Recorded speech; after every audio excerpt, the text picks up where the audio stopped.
और इसके बाद डॉक्टर सौमिक कौर जी को कुछ कहने के लिए गुजारिश करूंगा, जिन्हें हमारे सह शिक्षक Kalindi union high school doctor Soumik Kaur महाशय संक्षिप्त बक्तव्य रखार जन्य अनुरोध करब, कारण प्रचुर अतिथि हमारे मध्य एसे उपस्थित रयेछेन।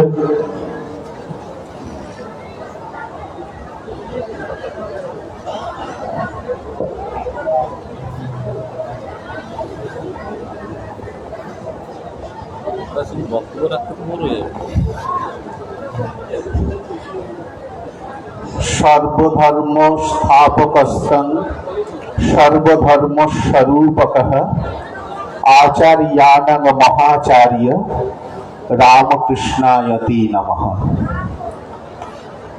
আজকের এই চিস্তিয়া মিলন মেলায় মঞ্চে উপবিষ্ট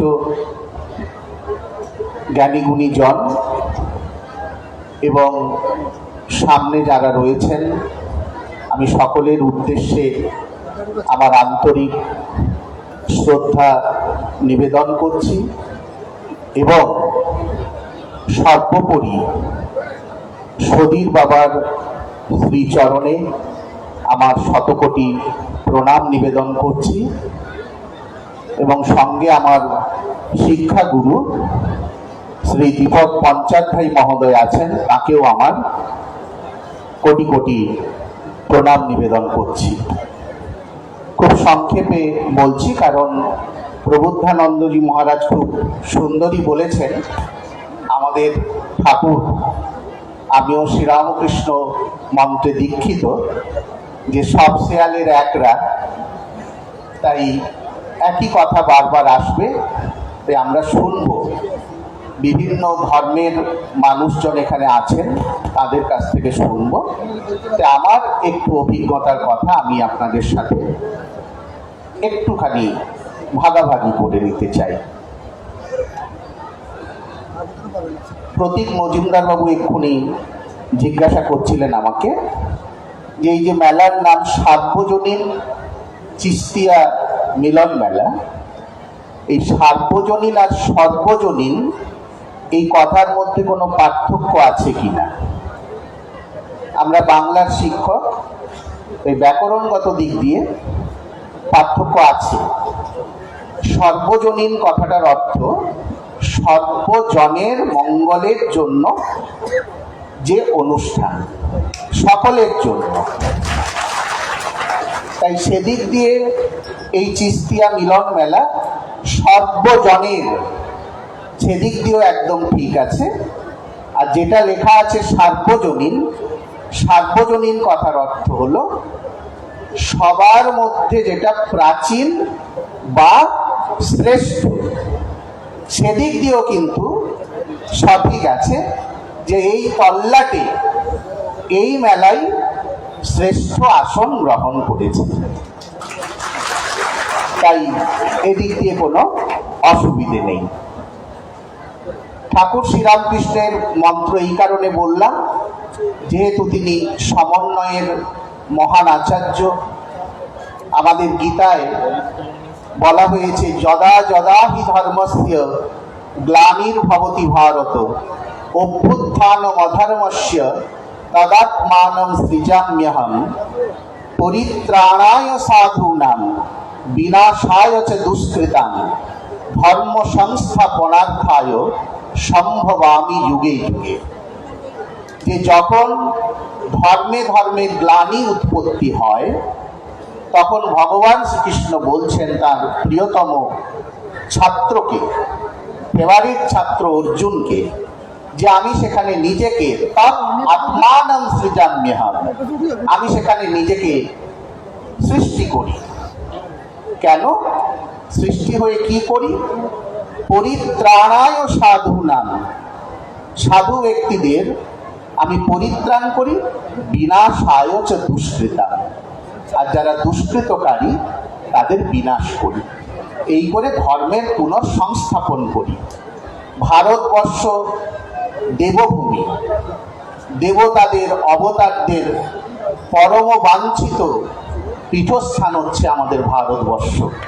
সেই গুরু পরম্পরায় অনেক গুরু আছেন, আমি খুব সংক্ষেপে সূত্র কয়েকটা বলছি। ভগবান কৃষ্ণের পরে আমরা পেয়েছিলাম শঙ্করাচার্যকে, তিনি হিন্দু ধর্মের পুনরুদ্ধার করেছিলেন। তার পরবর্তীকালে আমরা পেয়েছিলাম মহাপ্রভু শ্রী চৈতন্যদেবকে, যিনি প্রেমের বন্যায় ঈশ্বরের নাম গুণগানে আমাদেরকে মাতিয়ে তুলেছিলেন এবং আমাদেরকে উদ্ধার করেছিলেন।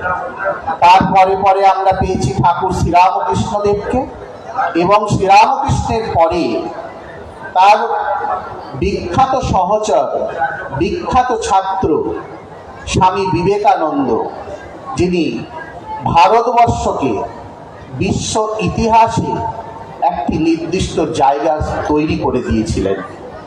আমি এখানে বারবার আসি, বারবারই বলি, অনেকে আমাকে এই নিয়ে অনেকবার পরে বলেন যে আপনি তো কোথাকার সঙ্গে কোথায় মিলিয়ে দিলেন।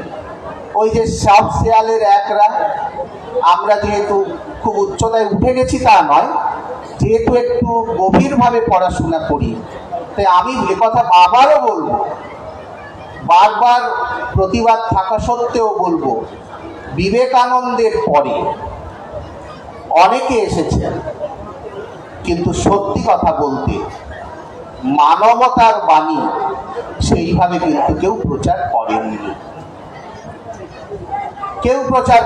যারা প্রচার করেছেন তাদের এক পেশে একটা মতাদর্শকে চাপিয়ে দিয়ে যাওয়ার চেষ্টা করেছেন। চৈতন্যদেব করেছিলেন, শ্রীরামকৃষ্ণদেব করেছিলেন, স্বামী বিবেকানন্দ করেছিলেন। তার পরবর্তীকালে আমার এই ক্ষুদ্র জীবনে দেখেছি সদীর বাবা সেই মানবতার বাণীকে সকলের সামনে উন্মুক্ত করে দিলেন। তার কবিতাগুলো পড়লে আপনাদের কাছে আমি একটা আশীর্বাদ চাইছি। সদীর বাবার কিছু কবিতা আছে বিচ্ছিন্নভাবে, আমি গত বছর থেকে চেষ্টা করছি, এবং আমার বন্ধু ইয়ার আলী, আমরা একসাথে পড়াশোনা করেছি, তারও সাহায্য আমি চেয়েছি যে যদি কারোর ব্যক্তিগত সংগ্রহে সদীর বাবার কবিতাগুলো থাকে দয়া করে আমাকে একটু দেবেন। আমি ওইগুলোকে এক জায়গায় করে সদীর বাবার অনুরাগীদের হাতে তুলে দিতে চাই। জানি না কতদূর পারবো, কিন্তু আমি চেষ্টাটা শুরু করেছি, এ বিষয়ে কোনো সন্দেহ নেই। সেই সদীর বাবা, এই সদীর কথাটা আমার কাছে একটা অন্যভাবে দেখা দেয়। যেহেতু রামকৃষ্ণ মিশনের দীক্ষিত আমরা, এই যে দন্তস দয়হস্যইকার র, আমি এটাকে একটা অন্যভাবে এর ব্যাখ্যা নিজে নিজে করে আত্মতৃপ্তি লাভ করি। সদীর মানে সঙ্গে, স যদি ধরি সঙ্গে, দয়স্যইকার যদি ধরি দিন, আর রকে রাত ধরি, তার মানে একটু উল্টে নিলে আমি মনে করি দিনে রাতে যিনি আমার সঙ্গে থাকেন তিনিই সদীর বাবা।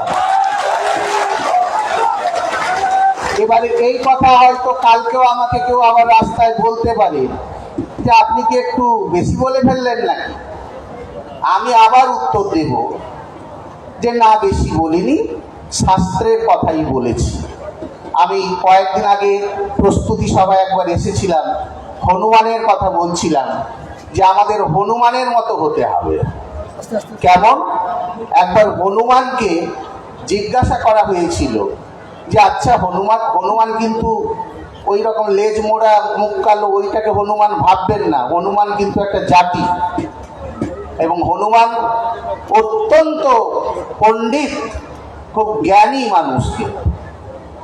তাকে জিজ্ঞাসা করা হচ্ছে আচ্ছা হনুমান, নারায়ণ বড় না তোমার রামচন্দ্র বড় বলো তো?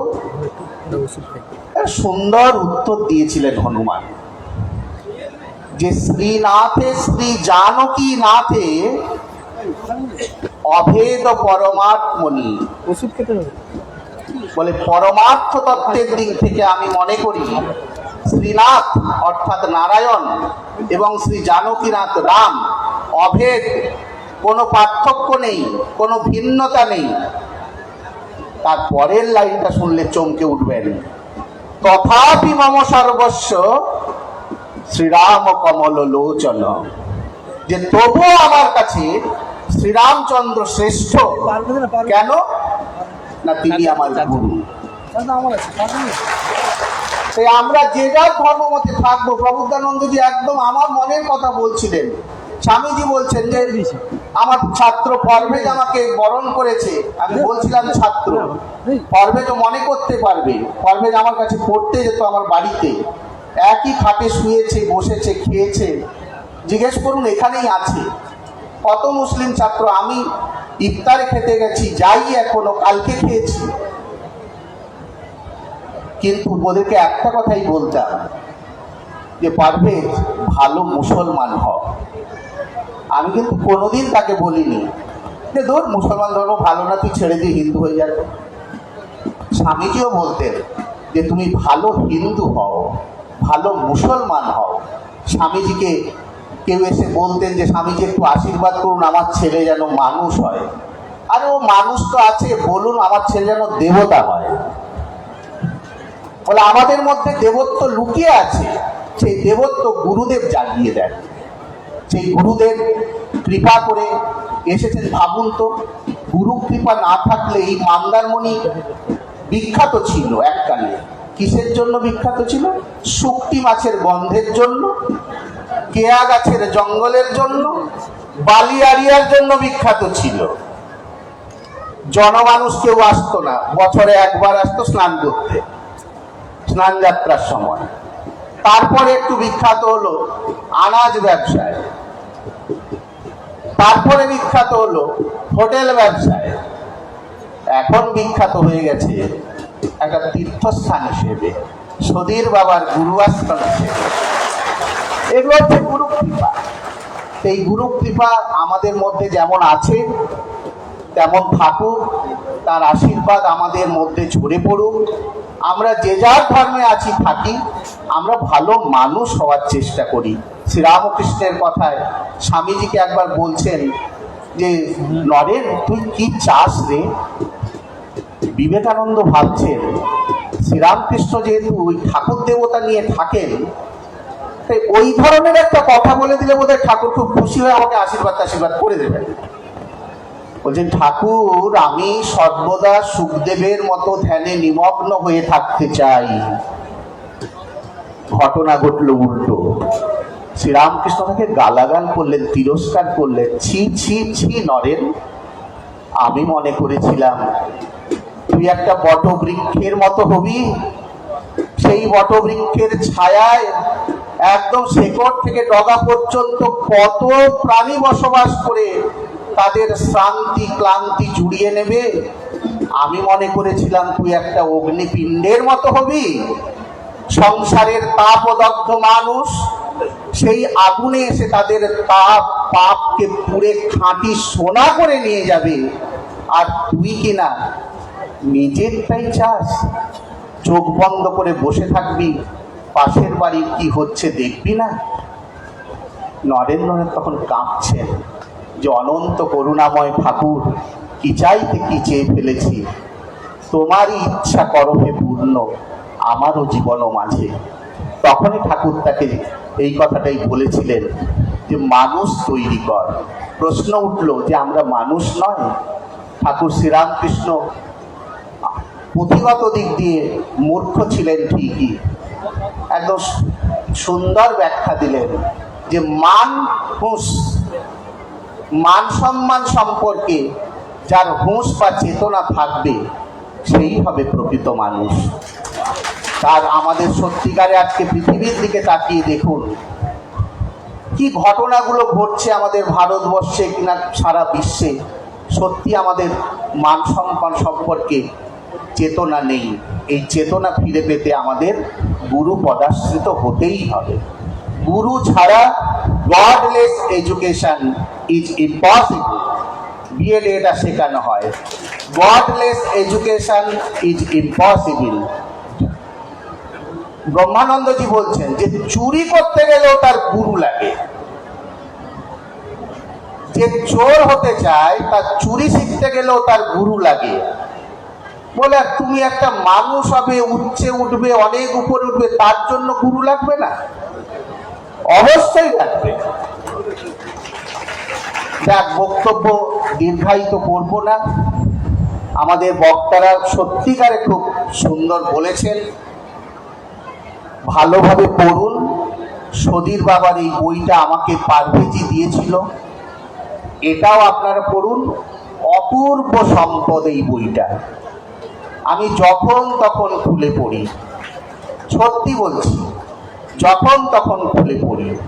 আমার বইয়ের আলমারিতে মহাভারত আছে, রামায়ণ আছে, গীতা আছে, তার পাশেই একটা কোরআন আছে, বাংলা কোরআন। আমার এক ছাত্রকে বলেছিলাম যে একদিন এক ভদ্রলোক কোনো কারণে এসেছিলেন, যে বলছেন আপনি কোরআনও তো রেখেছেন। আমরা হ্যাঁ। বলছে কেন? আলো বাইরে তো দেখি হিন্দু মুসলমানের বেশ মারপিট লাগে, ওই জন্য গীতা কোরআনকে পাশাপাশি রেখে দিয়েছি, দেখি মারপিট করে কিনা। আমি দেখছি যে ওরা খুব ভালোভাবে আছে, আর আমরা তার মারপিট করে পড়ছি। এই হচ্ছে আমাদের মানব চেতনা।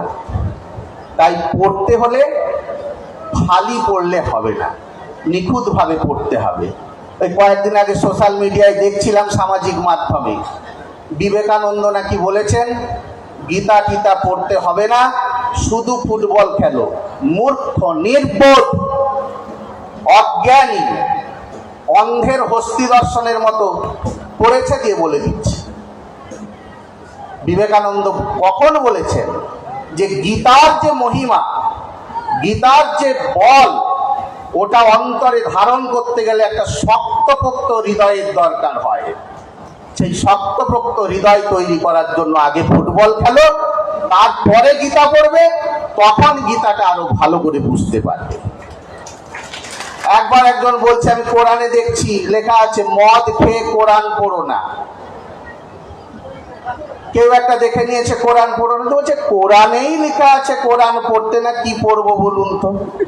আমার তার আগেরটা বললে না তো, যে মদ খেয়ে কোরআন পড়ো না, সেটা বললে না, কোরআন পড়ো না।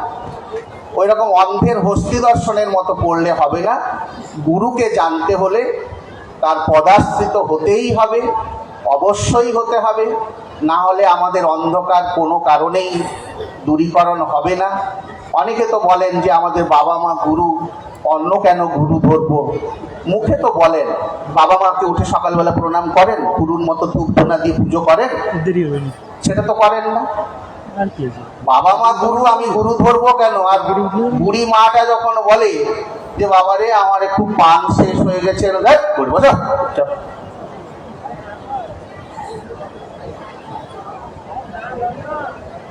মমরেজ বাবুর কথা আমার আশিক আমি একটু বলছি, সত্যি আমি অবাক হই।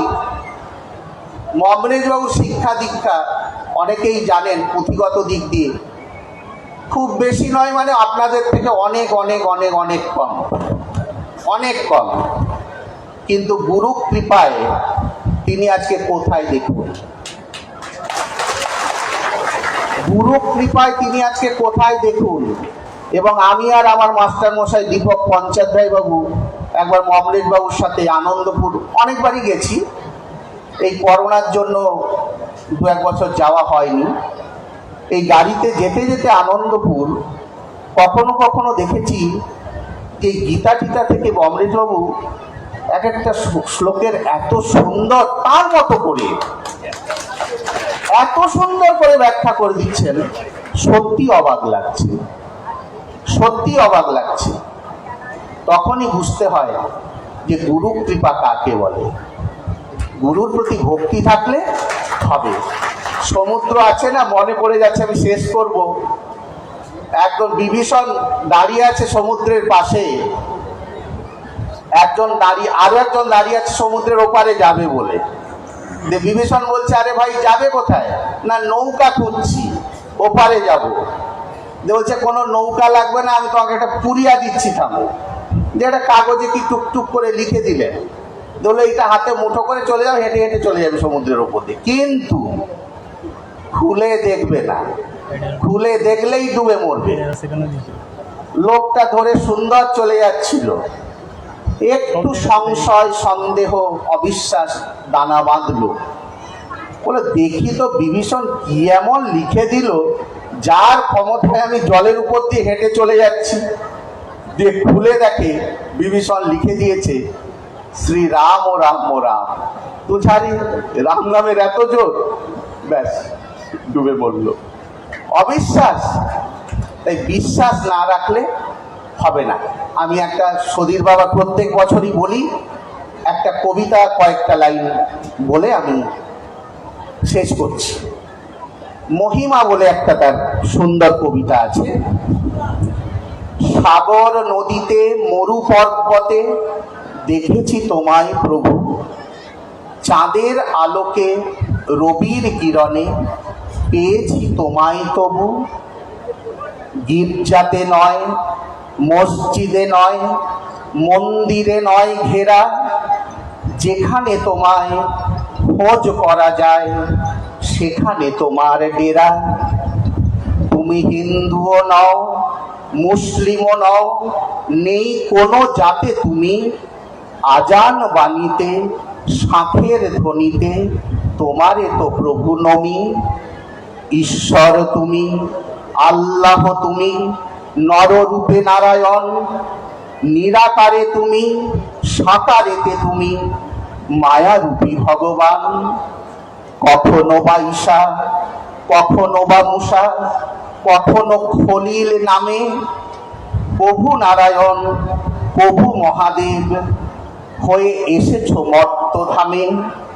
কত দেবতা শত শত পীর আসা যাওয়া করে হেথা, তারা আসে যায় ভাবা বড় দায়, পড়িব জ্ঞানের খাতা।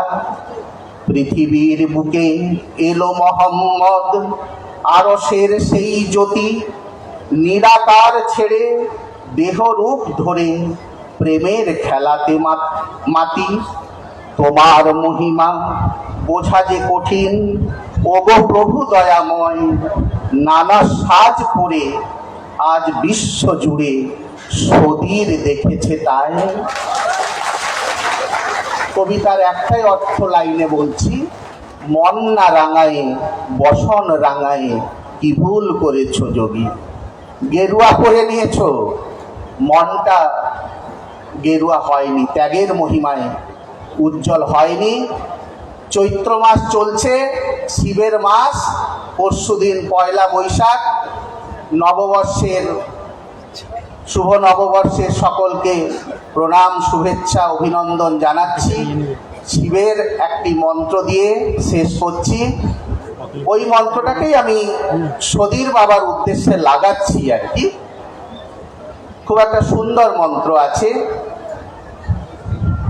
কর চরণ কৃতং বা কায়জং মনজং বা শ্রবণ নয়নজং বা মানসং বা অপরাধম বিহিতম অবিহিতম বা সর্বমেতৎ ক্ষমস্য জয় জয় করুণাব্ধি শ্রী মহাদেব শম্ভ। যে আমার হাতের দ্বারা যদি কোনো অপরাধ হয়ে থাকে, ওই যে বলছেন জীব আর হাত, পায়ের দ্বারা যদি কোনো অপরাধ হয়ে থাকে, কানের দ্বারা, চোখের দ্বারা, সর্ব অঙ্গের দ্বারা, অজ্ঞাতে জ্ঞাতে জানতে কোনোভাবে যদি কোনো অপরাধ আমাদের হয়ে থাকে, হে মহাদেব তুমি আমাদের ক্ষমা করো, তুমি আমাদের করুণার সাগর।